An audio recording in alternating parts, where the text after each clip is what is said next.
السلام عليكم اخوات ديالي، مرحبا بكم معايا في هذا نهار جديد مع فيديو جديد. اليوم كما كتشوفوا معايا اخواتي، جيت ندير معكم واحد الوصفه ديال البايلا فرديه اللي كتجي كنديروها في الفرن. فكما كتشوفوا معايا هنا البنات، هذه هي البايلا ديالنا. كنتمنى انها تكون واضحه.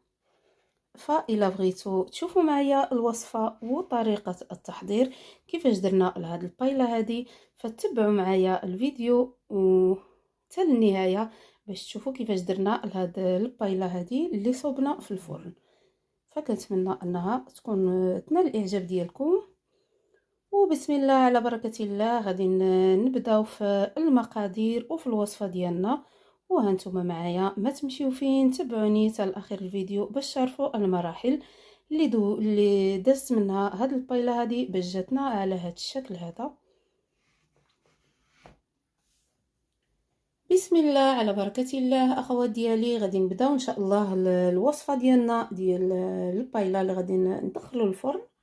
غادي نديروا البايلا فرديين، غنديرهم في تاقره وغادي ندخلهم للفرن.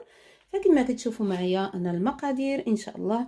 كاين عندي هنايا الكروفيت، عندي هنا الكروفيت، عندي هنايا واحد البصله مشلضه، وعندي هنايا واحد الفلفله صغيره مشلضه حمراء، عندي هنايا البازيلا او الجلبانه كما كتشوفوا معايا انا هذه راه عندي مجمده كونجيليا، وعندي هنا الفيلي ديال الحوت. وبطبيعه الحال غادي نديروا الارز، راني درتو باش يتنقع ليا في الماء ونغسلوه. ان شاء الله غادي نبداو الوصفه ديالنا.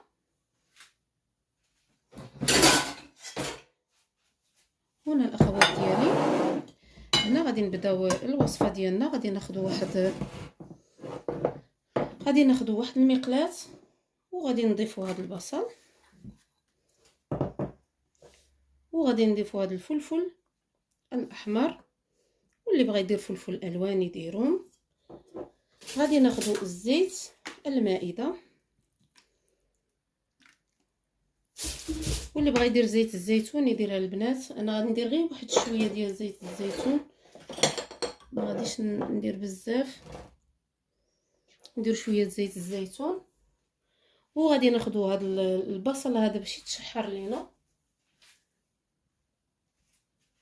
وهنا غادي نضيفوا القليل من الملح، غادي نضيفوا القليل من الملح بحال هكا. غادي نضيفوا زيت الزيتون. كما كنعرفوا الارز كيبغي يكون شويه ديال الليدان. غادي ناخذ هاد العناصر هادو يتشحروا ليا. وهنا الاخوات ديالي غادي نقيو هاد الكروفيط هذا باش غادي داك القشور ديالو غادي نديروهم في الماء الساخن، وهما باش غادي نمرقوا داك البايلا ديالنا. فهنايا غادي نقص واحد شويه على حسب التزيين ديال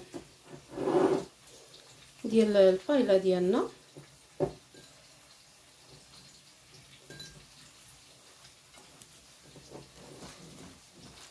هادو باش غادي نزينوا الطبق ديالنا من الفوق، وهادو غادي نقيوهم باش غادي نديرهم في البايلا ديالنا.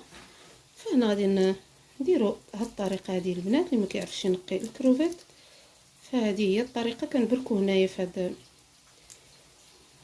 على هاد الشكل هذا، وكنقيو الكروفيطه ديالنا، كنفصلوا الراس وكنحيدوا هاد القشور هكا، وكنبركو هنايا هاد البلاصه هذه باش كتحيد معنا بطريقه سهله.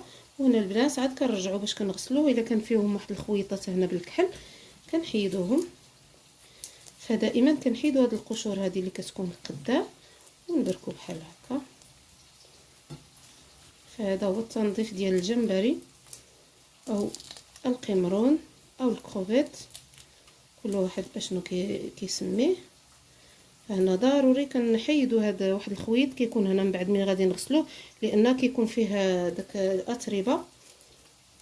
وغادي نضيفوا هاد القشور مزيان، عاد غادي نديروهم في الماء اللي كيكون غليان. شابنات هنا كيكونوا داك القشور، داك الوسخ كيكون اسود. هانتوما معايا هاد الوصفه كتجي رائعه. هاد البايله هذه كنديروها فرديا، كيجي الشكل ديالها والمنظر ديالها زوين، وكل واحد كنديروا لها بحال الشكل ديال المطاعم، كل واحد كياخذ الطبيسيل ديالو. فهانتوما كيتنقى معنا الجمبري بكل سهوله. هانتوما البنات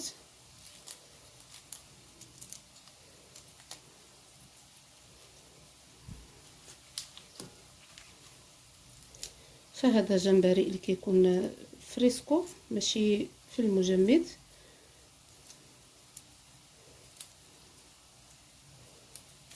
فضروري اننا نتناول الاسماك.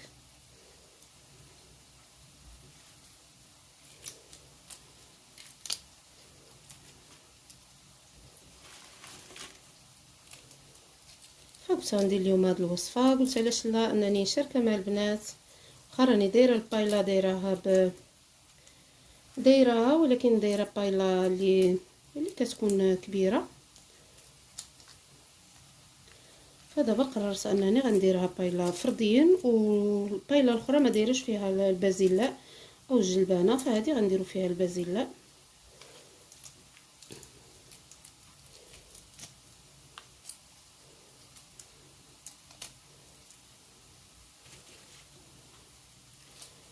قلت نشارك معكم حتى التنقيه ديال الجمبري، كاين اللي ما كيعرفش ينقيه.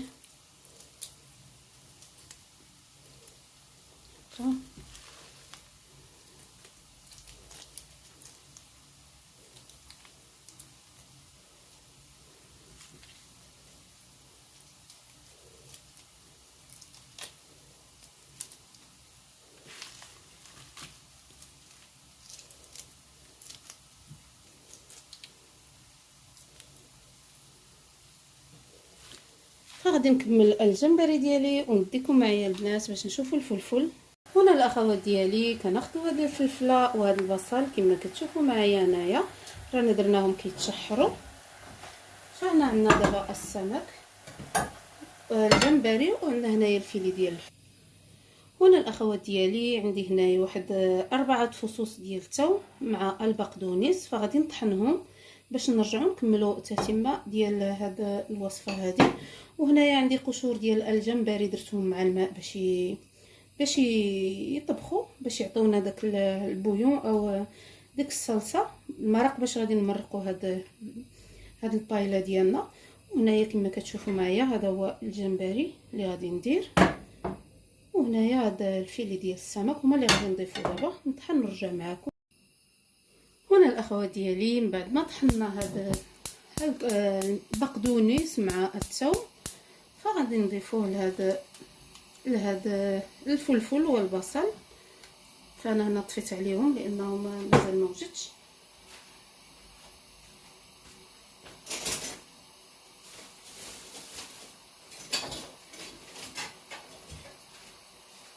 هنا الاخوات ديالي غادي نقليو هادشي مزيان، هذا الفلفل مع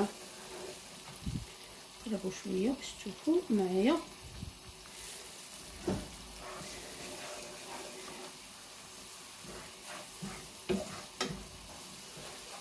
فهاد البايله هذه البنات راه ما كنديروش فيها بزاف ديال التوابل، كنديروا فيها الفلفل الاسود والزعفران او ضامه ديال الزعفران او الزعفران شعره، فهادشي اللي كيدار فيها، ما كنديروش فيها التوابل الاخرى. وغادي نضيفوا بطبيعه الحال صلصه الطماطم اللي ضروريه.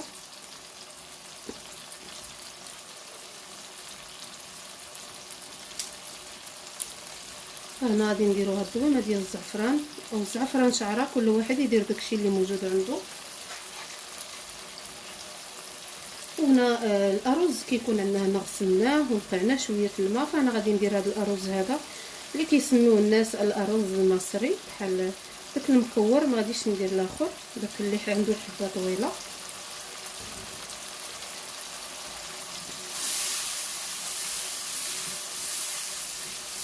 بحال هكا غادي نقليو هادشي مزيان، وغادي نضيفو هنا الفلفل الاسود اللي هو الابزار.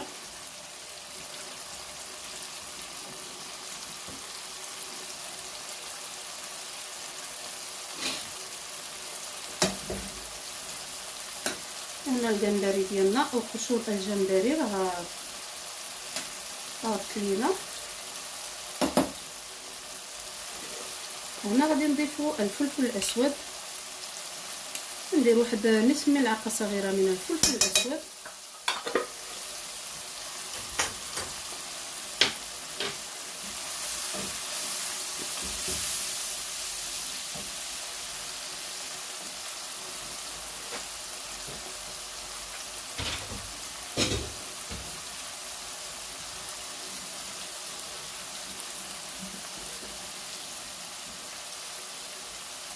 هنا غادي نضيفو الفيلي السمك،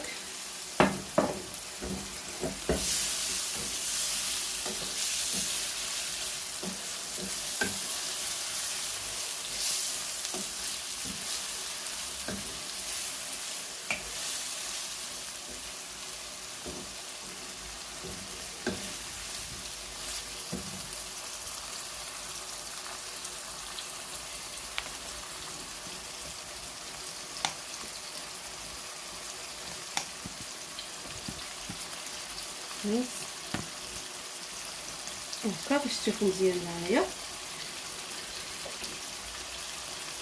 انا غادي نضيفو الجمبري ديالنا، اللي بغا يقطعو يقطعو، فانا غادي نخليه هكاك باش يجي باين. واخا كبير عنده حبه كبيره تبارك الله.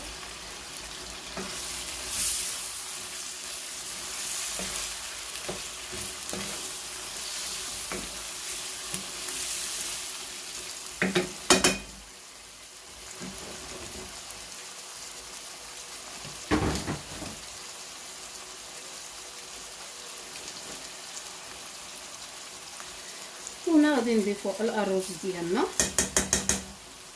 حتى هو باش يتقلى لينا واحد شويه مع هاد الحوت ومع هاد الشيء، شرب لينا هاد لاصوص ديال الحوت مزيان.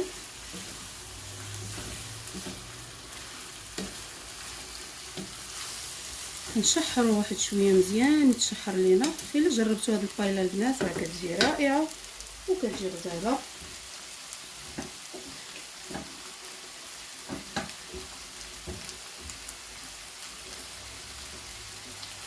غادي نطيبوها انايا نص طيبه وغادي نكملوا ليها الطيب ديالها في الفرن.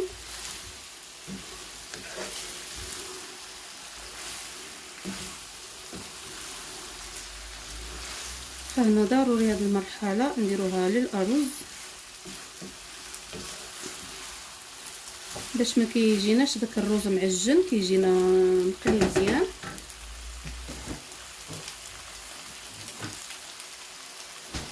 هنا غادي نضيفو صلصه الطماطم، انا غادي ندير هذه.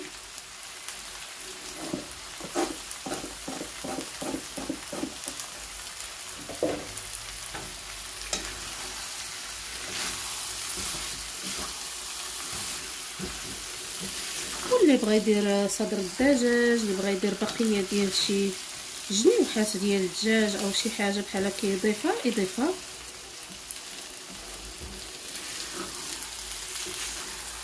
يبقى اختياري.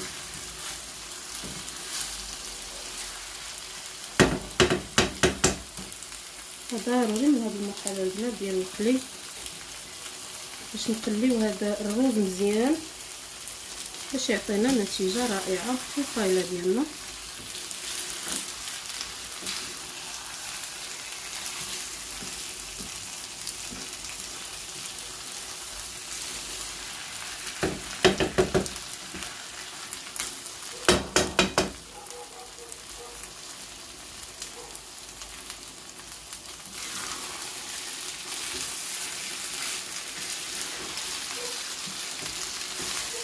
هنا داك الارز راه شرب لينا هذيك الصلصه ديال الحوت كامله كما كتشوفوا معايا.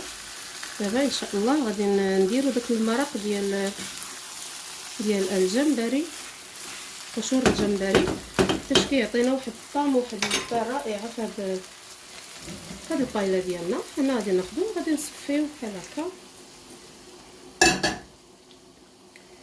غادي نصفيو هاد القشور ديال الجمبري وغادي نخليو هاد الارز ديالنا يطيب واحد نص طيبه عاد باش غادي ان شاء الله غادي ندخلوه الفرن باش يكمل الطياب ديالو. فانا هنا البنات غادي نضيف واحد الصلصه ديال الطماطم المصبره لان هذيك ما عطاتنيش اللون فضروري من داك اللوين الاحمر الذهبي كما كنعرفوا. فهنا كنعرفوا الاسماك راه دغيا كيطيب هذا الفيلي ديال الحوت والكروفيت دغيا كيطيبوا. فإلا جربتوا هذه الوصفه البنات راه كتجي رائعه. فهاد الوصفه راه ديال واحد السيده اسبانيه، هي اللي كنت كنشوفها كديرها، كتصاوبها مي هي كدير فيها الانواع ديال السمك بزاف الصدفيات.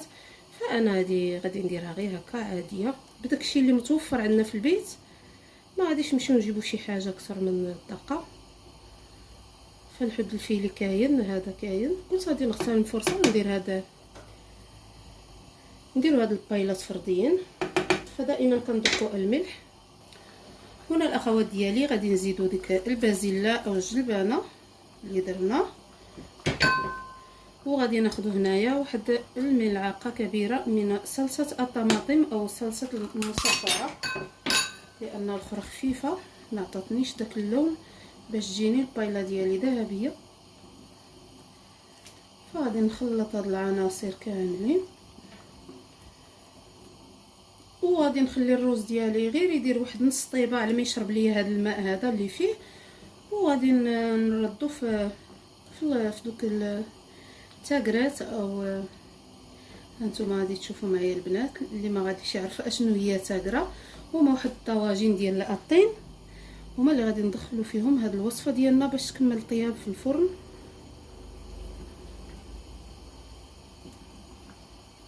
وكنتمنى هذه الوصفه ان شاء الله تنال الاعجاب ديالكم وتجربوها في البيوت ديالكم.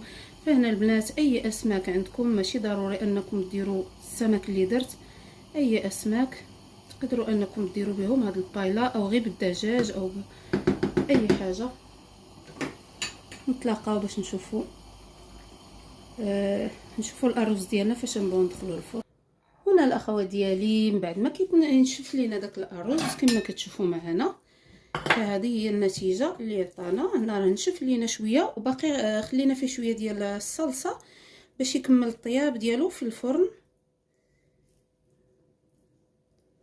فغادي نعمروه بحال هكا في هاد القوالب ديال من الطين، كيجيو هكا فرديين بحال الشكل ديال المطاعم.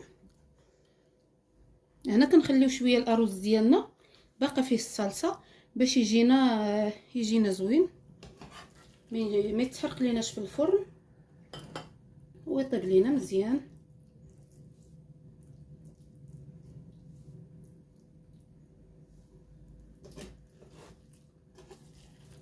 كما كتشوفوا معايا هنا راه ما ملتصقش في المقلاة.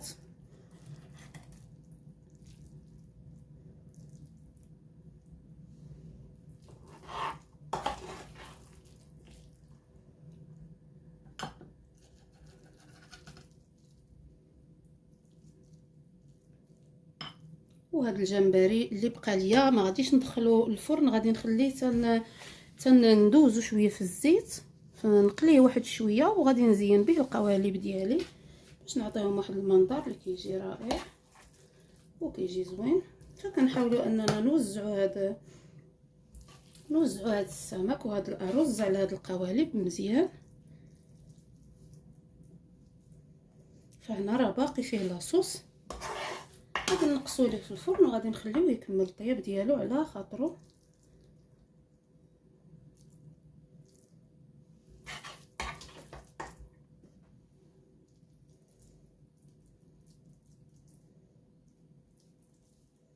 غادي نحاولوا اننا نغطيو هاد القوالب، ما غاديش نخليهم هكا معريين، غادي نغطيهم بالبابي الالومنيوم.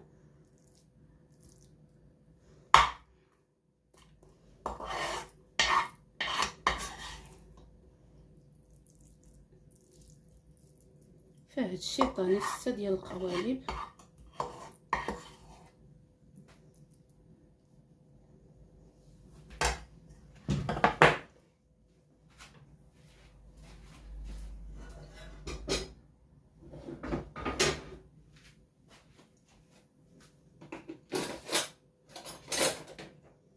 غادي نحاولوا هنا اخواتي نقادو مزيان، نقادو هاد التاكرات ديالنا مزيان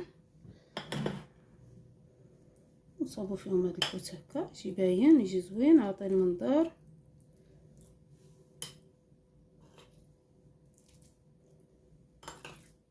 واللي شفنا راسنا درنا فيها بزاف د الحوت نقادوها مع الاخرى باش يجي كلشي فيه السمك. البنات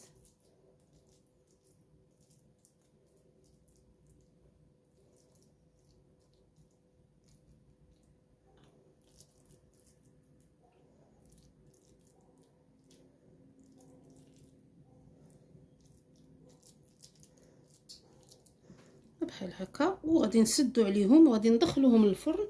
في هذا الاثناء كيكون عندنا الفرن كيسخن، وغادي ندخلهم ان شاء الله الفرن ديالنا باش تشوفوا معنا الشكل النهائي كيفاش غادي تجينا هذه البايله في الاطباق الفرديه. يا سلام البنات، واحد الطعم، سمحوا لي لا شهيتكم.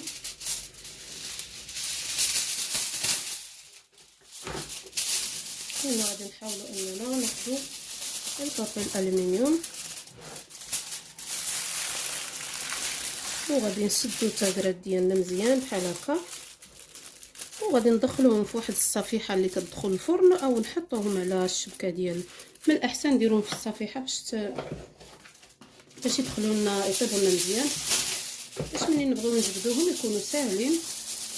فدائما كنديروا داك البابي الالومنيوم اللي كيجي من الاسفل، هو اللي كنديروه على الوجه ديال الطعام. واللي بغى يدير البابي كويسون ديال الزبده عاد يضيف عليه هذا يضيفو، انا نكتفي به هكا.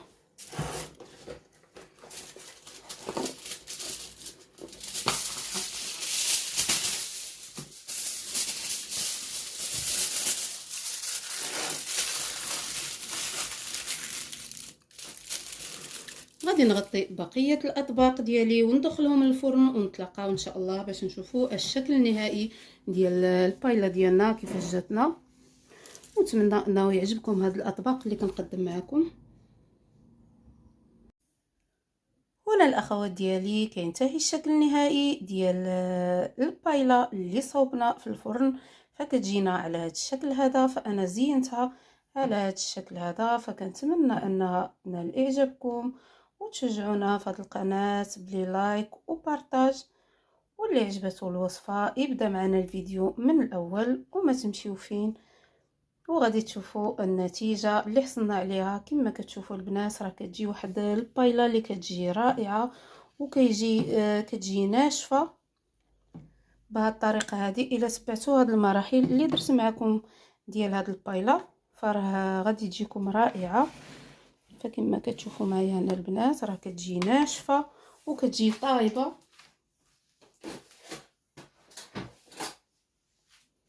فانتم البنات هنا شوفوا معايا الارز ديالنا كيجي حبه معزوله على اختها، ما كيجيناش الارز ديالنا ما كيجيناش الارز ديالنا معجن كما كتشوفوا معايا، كيجي معزول وكيجي بهذه الطريقه هكا. كنديروهم فرديين فكيعطيونا واحد الشكل اللي كيجي رائع بحال شكل المطاعم هذاك البنات. وكيجي داك الروز والجبنه وكلشي داكشي اللي درناه كيجينا طايب وزوين. فكنتمنى انكم تتبعوا هذه المراحل هذه باش تحصلوا على هذه الوصفه وتحصلوا على هذه النتيجه اللي حصلت عليها انا. وكنتمنى انها تنال الاعجاب ديالكم وتشجعونا في هذه القناه بلي لايك وبالبارطاج. وشكرا لكم، والتزيين كيبقى اختياري. نتلاقاو في فيديو اخر ان شاء الله، مع السلامه.